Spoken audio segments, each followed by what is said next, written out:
This is Your Anxiety Toolkit, episode number 151.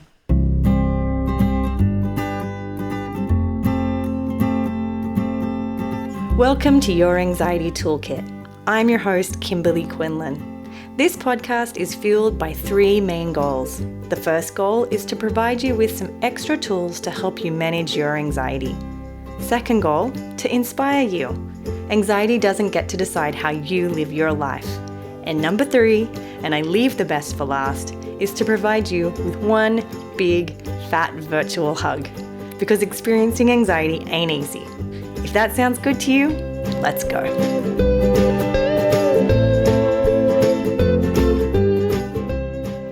Well, welcome back. I'm so thrilled to have you with me again. Thank you for trusting me with your time, and thank you for supporting me. It means so much. Please do, if you would like to support me, the best way to do that is to leave a review for the podcast on iTunes, wherever you listen. That means so much to me. Leave your honest review, and I will be so grateful for that. Let's talk about this week's podcast episode. Now, we are going through one of the most difficult times. We are in the middle of COVID-19. But what we're going to talk about today could be applied to many, many difficult times in your life, right? Which is, how do we readjust once the majority of it is over? Now, in California, we have been in quarantine for week 10, I think, maybe week 9.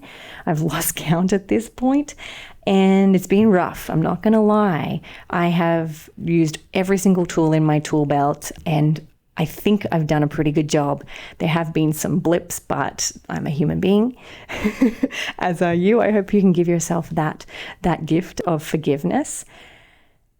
But as we slowly move out of quarantine, a lot of my patients and clients, and even myself, has started to talk about like how scary it is to go back into life. There's so many uncertainties. There's so many obstacles.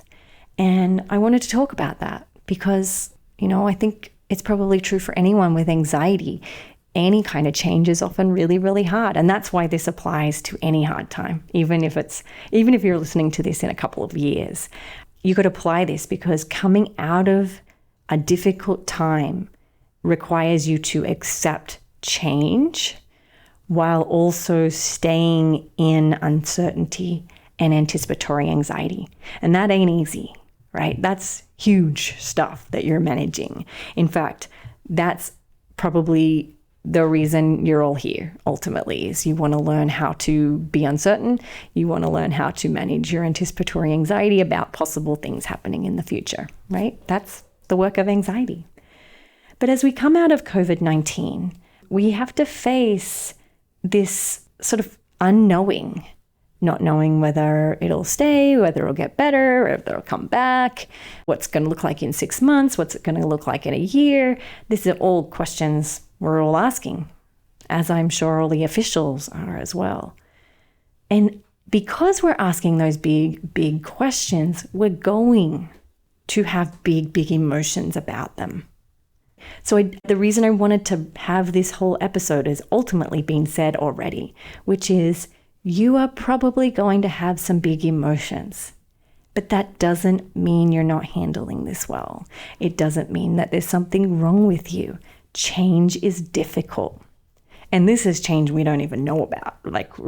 If you're thinking about, I've got to start a new year of school. That change, you may still be scary, but you've done it before, so you have an idea. We really don't. And so big emotions will show up. My hope is to give you permission to have them.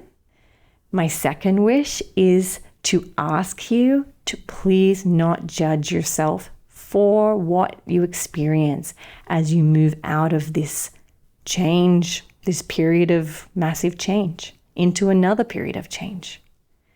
If those big emotions show up, before you judge yourself and all the things, gently, if you can, put your hand on your heart, whether you do that literally or figuratively, and gently say, it's okay. It's okay that I feel this. I'm allowed to feel this.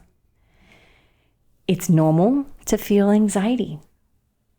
You might have anxiety about having to go back to seeing people in person. You may have anxiety about having to find a rhythm that is new. Lots of people's jobs have changed and the way they do their jobs have changed. And so they may be really anxious about how it's going to look when they go back into their office or workplace, right?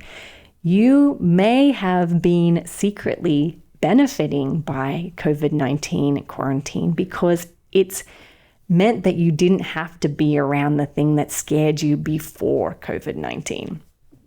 It's totally okay if I busted you there.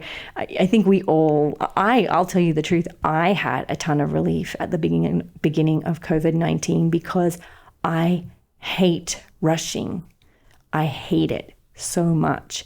And to be given this opportunity where I didn't have to drop kids off and I didn't have to get to offices and I didn't have to schedule as much, I felt great peace in that. And I have anxiety about going back to rushing.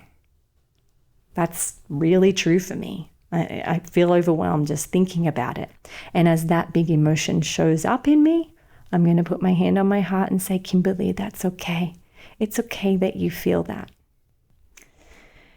So going back to that, if you've been lucky enough to not see the thing that you're afraid of, I really urge you to get right back on that horse and go right back into staring that fear in the face as soon as possible, because the longer you delay it, the harder it's going to get. That's just the truth always. Anticipation here is going to be the biggest piece. No one knows. As I said, no one really knows. But the thing to remember about anticipation is it's ultimately just uncertainty. It's no different to anything you've ever done with me. With anything you've ever done with anxiety. It's about leaning in and going, okay, I radically accept that I don't know. I'm going to take one step at a time. I am not going to beat myself up. I'm going to do my best to be non-judgmental. And I'm going to try and find a glimpse of joy along the way. I'm not going to ask for it to be joyful because chances are it won't be. But I'm going to look for it. I'm going to look for those teeny tiny little shimmers of joy that may be along the way. And no matter what, I know there's joy in little bits of your day. Even if you're really severely depressed, I still believe that when we open our eyes to joy, we can find it, even if it's once a day. I'll tell you a story. I'm going off track here, but I was listening to this training a few weeks ago and she was saying, write down the 10 things that bring you the most joy. And I sat down and I wrote them. And the crazy thing was, the things that gave me joy are very, very simple. One is literally having a cup of tea by myself. That was one of the biggest things that bring me joy. And that's something I can do every day.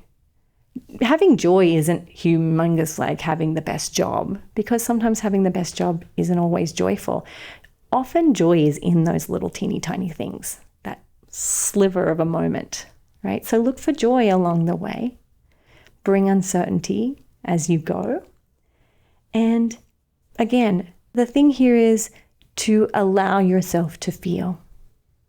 You might even want to say to yourself, it makes total sense that I feel this way.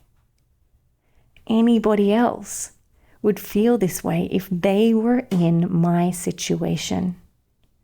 Or if you really want to feel connected to the world, you might say, I am among millions and trillions and gazillions of people who are also facing this struggle today. I'm not alone.